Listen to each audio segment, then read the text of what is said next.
Bismillahirrahmanirrahim. Assalamualaikum warahmatullahi wabarakatuh. Alhamdulillahirabbil alamin. Alhamdulillahilladzi arsala rasulahu bil huda wa dinil haqq liyudhhirahu 'ala dini kulli wa kafa billahi syahida. Asyhadu an la ilaha illallah wahdahu la syarikalah wa asyhadu anna Muhammadan abduhu wa rasuluhu la nabiyya ba'dah.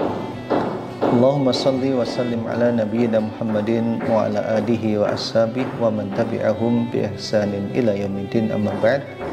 Ma'asyiral muslimin, saudaraku yang dirahmati Allah Subhanahu wa taala, senang sekali kita berjumpa kembali berbincang tentang ibadah siam yang saat ini kita tunaikan. Mari kita syukuri nikmat Ramadan ini dengan menunaikan siam sebaik mungkin agar kita meraih tujuan yang dikehendaki oleh Allah dan bisa memetik segala hikmah yang terkandung di dalamnya. Ibadah siam memiliki tujuan. Di antara tujuannya adalah agar kita bertakwa kepada Allah Subhanahu wa taala dan agar kita menjadi hamba yang banyak bersyukur serta kehidupan kita terbimbing oleh wahyu. Ini adalah maksud dan tujuan dari ibadah yang disyariatkan di bulan Ramadan. Tetapi di dalam ibadah itu, hadirin, ada hikmah. Tapi hikmah ini bukan sebagai tujuan. Artinya hikmah ini kita peroleh, manfaat ini kita peroleh ketika kita menunaikan sesuatu. Tapi hikmah tidak boleh dijadikan sebagai tujuan. Misalnya, secara medis para pakar kesehatan mengakui bahwa puasa memiliki hikmah dan manfaat kesehatan. Tetapi ketika kita kemudian berniat puasa agar sehat, maka bisa mencederai maksud dan tujuan di balik syariat puasa yang kita tunaikan itu. Tujuan yang dikehendaki oleh Allah adalah tujuan yang kita tetapkan di dalam aktivitas yang kita tunaikan di balik ibadah siam, sementara hikmah sebatas manfaat yang harapannya kita mendapatkannya, tapi dengan catatan tujuan yang diwujudkan dalam bentuk niat harus tetap selaras dengan yang dikehendaki oleh Allah lillahi ta'ala. Pada intinya Allah Subhanahu wa ta'ala tidak menginginkan kesulitan di balik ibadah siam itu.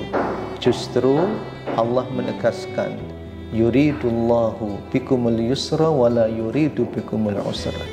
Allah menginginkan kemudahan dan tidak ingin menyulitkan di balik ibadah siam maupun qiyam selama bulan Ramadan. Boleh jadi ada yang berpandangan kalau saya berpuasa, wah akan sulit ini, badan menjadi lemas, nanti bisa berdampak sakit kalau saya tidak makan dan tidak minum. Tapi hadirin yang dirahmati Allah Subhanahu wa taala, menikmati nutrisi atau makanan-makanan duniawi sebetulnya tidak menjamin bahwa kita selalu dalam keadaan prima dari sisi kesehatannya. Bahkan ada kecenderungan banyaknya penyakit yang diderita oleh umat manusia justru karena makan yang dinikmatinya. Jadi makan tidak selalu menyehatkan. Sebagaimana puasa bukan berarti nanti berdampak pada kesehatan sehingga merusaknya. Tetapi berangkat dari keyakinan, dari imanan bahwa di balik ibadah siam ada manfaat yang diberikan oleh Allah Subhanahu wa taala, kita yakin bahwa saat kita di siang hari tidak makan dan tidak minum nutrisi duniawi, tapi kita ganti dengan nutrisi ukhrawi, nutrisi samawi, kita kuatkan hubungan dengan Allah Subhanahu wa ta'ala. Al-Quran sebetulnya memberikan petunjuk kepada kita bahwa tidak ada jaminan orang yang makan hidangan-hidangan duniawi itu menjadi kuat dan menjadi berdaya. Tidak selamanya seperti itu. Mari kita baca ya di dalam Al-Quranul Karim kisah Talut saat hendak berhadapan dengan Jalut dan bala tentaranya.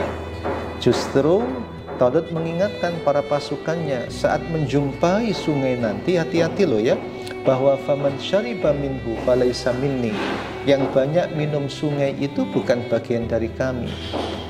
Bagian dari kami hanya yang meminum beberapa teguk saja.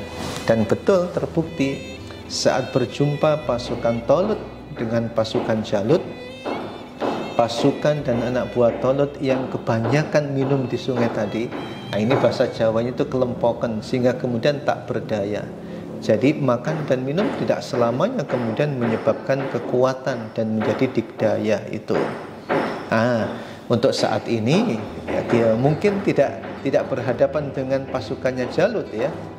Coba kalau buka puasa misalnya, antara yang menikmati takjil dan hidangan puasa itu dengan luar biasa ya, makan kekenyangan, dengan yang biasa-biasa saja menikmati buka puasanya, saat kemudian hendak sholat tarawih atau sholat isya ditambah dengan sholat tarawih, akan berbeda kekuatannya.